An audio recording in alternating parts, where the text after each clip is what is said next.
साथियों नमस्कार। मैं आर के अमोल 24 चैनल पर आपका हार्दिक स्वागत है। आजकल एक बयान बहुत वायरल हो रहा है।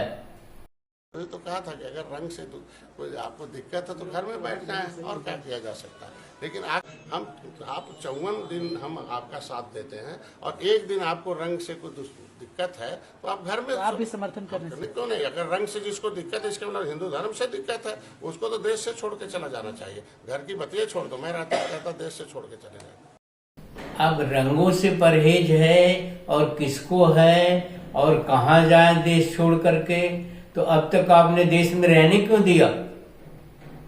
उनको तो बहुत दिनों से ये होली चल रही है, बहुत दिनों से ये ईद चल रही है, नमाज चल रहा है, जो भी है, तो अब तक क्यों उनको पाले रखे आप?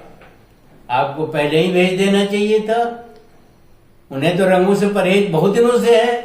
अब आप कोई कहे कि जिसको मछली से परहेज है या जो मछली मारता है वो भी देश छोड़ के चला जाए। मैंने कितने प्रवचनों में सुना है कि निषादों की तरह से आप मछली खाते हैं, तो क्या निषाद देश छोड़ के चले जाएं? बहुत सारे लोग जो है मछली नहीं खाते हैं, बहुत सारे लोग मछली नहीं मारते हैं। ये किस तरह का अंधा बयान, बिना दिमाग का, बिना सोचे समझे बयान दिए जा रहे हैं, जिससे देश का माहौल खराब हो रहा है। बहती गंगा में हाथ धोना है, धोइए, लेकिन बयान तो सोच समझ के संभल के दीजिए। बहुत सारे लोग मछली नहीं खाते हैं, मैं तो खाता हूं, मुझे कोई दिक्कत नहीं है। लेकिन बहुत सारे लोग हैं जो मछली छूना नहीं पसंद करते हैं। मैंने एक राम कथा कहने वाले को सुना कि अरे ये निषाद तो बड़े गंदे रहते हैं और मछलियां पालते हैं और मारते हैं और खाते हैं। वो हमें याद तो नहीं है, ना मैं बताऊंगा भी। तो क्या निषाद भी छोड़ के चले जाए देश? दलित भी छोड़ के चले जाए देश? वो भी तो बहुत उनकी स्थिति अभी तो थोड़ी सुधरी है, तो पहले तो जैसी स्थिति थी आप भी जानते होंगे, आप भी पुराने होंगे।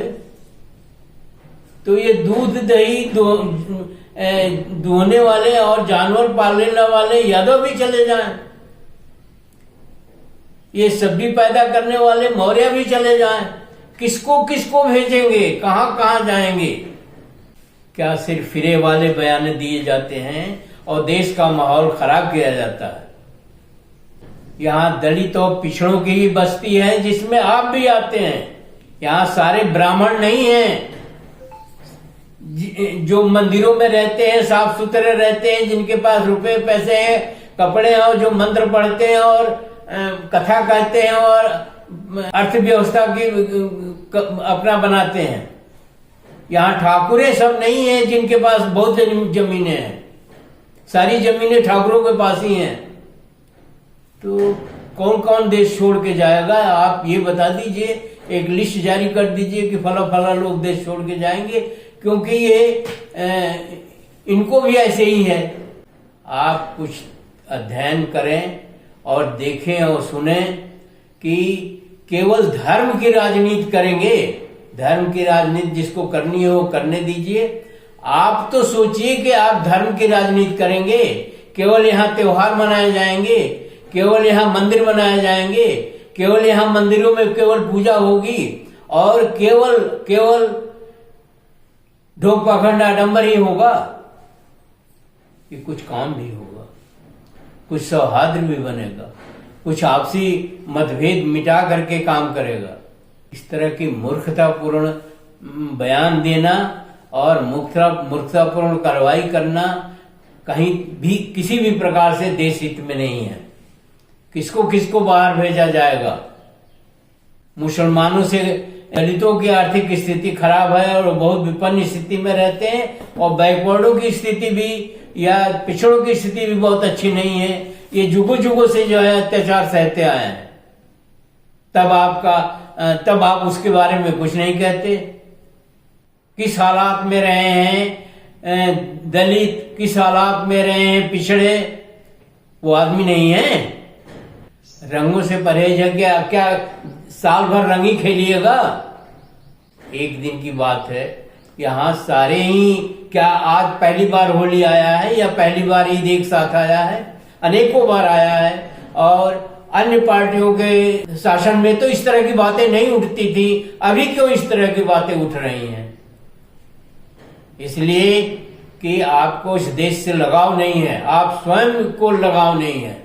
आप इस देश को बर्बाद करना चाहते हैं, आप इस देश की सौहार्द खराब करना चाहते हैं, इस देश को उन्नत नहीं होने देना चाहते हैं, शिक्षा और स्वास्थ्य बर्बाद करेंगे। 5-5 किलो अनाज दिया जा रहा है, वो अनाज निर्यात किया जाता तो कम से कम निर्यात तो बढ़ता। 5-5 किलो अनाज की पॉलिटिक्स की जा रही है और चुपचाप आप जो है सुन रहे हैं और लोग भी सुन रहे हैं। यह बयान अति दुर्भाग्यपूर्ण है और देश हित में कतई नहीं है। क्या एक घर में 4 भाई होते हैं तो चारों बराबर होते हैं? एक अगर उसमें विकलांग अगर है तो क्या उसको कोई राइट नहीं है कि वो अपने माँ बाप की संपत्ति में हिस्सा पाए? इस तरह के उल्टे सीधे बयान आपके कुंभ में भी आए हैं और कुंभ में भी रहे हैं। तो छोटी सी चीज के लिए आप बहुत आगे बढ़ के बयान दिया जा रहा है, यह बहुत ही जो है निंदनीय है।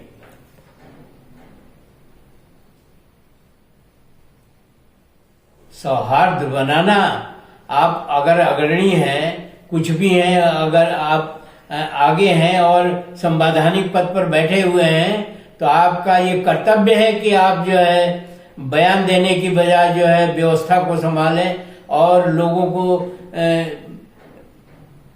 नियंत्रित करें, समाज को नियंत्रित करें। ये देश हित में है। इसी प्रकार का बयान जो है कोई अनुज चौधरी डीएसपी है उनका है। अब मैं कहूं कि सूप हंसे तो हंसे, चलनी भी हंसे, जिसमें 1000 छेद हैं। पुलिस की क्या स्थिति है और पुलिस किस तरह से बयान देती है और किस तरह से काम करती है और किस तरह से बुलडोजर और ठोको कार्यक्रम चलाती है, किस तरह से अमानवीय है, जो देश के साधारण लोगों को क्राइम बढ़ाने में पुलिस का स्वयं का बहुत बड़ा हाथ है। इससे पहले भी डीएसपी रहे हैं, इससे पहले भी एसपी रहे हैं, इससे पहले भी डीएम रहे हैं, इससे पहले भी प्रशासन रहा है। इस तरह के बयान नहीं आते थे और न इस तरह के। आपका काम है प्रशासन में रह करके अभी व्यवस्था को संभालना और आप खुद इस तरह के बयान दे रहे हैं, ये बात समझ से परे है और बड़ा ही दुखद है। इस तरह के प्रशासनिक अधिकारी होंगे तो समाज की क्या स्थिति बनेगी? वो व्यवस्था बनाने की बजाय व्यवस्था बिगाड़ रहे हैं। प्रशासनिक अधिकारियों को तो बयान देने में सतर्कता बरतनी चाहिए। प्रशासन का काम है सौहार्द बनाना।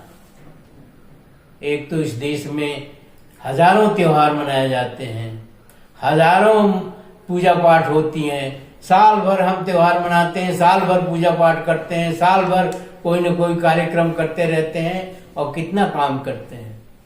इसी के साथ वीडियो समाप्त करते हैं और अपेक्षा करते हैं कि नेता, राजनेता, मंत्री और प्रशासनिक अधिकारी देश में सौहार्द का वातावरण पैदा करें, अपने निजी स्वार्थ को सौहार्द को बिगाड़ने में न लगाएं और निजी स्वार्थ किनारे करके सौहार्द बनाएं। धन्यवाद। जय भारत, जय संविधान।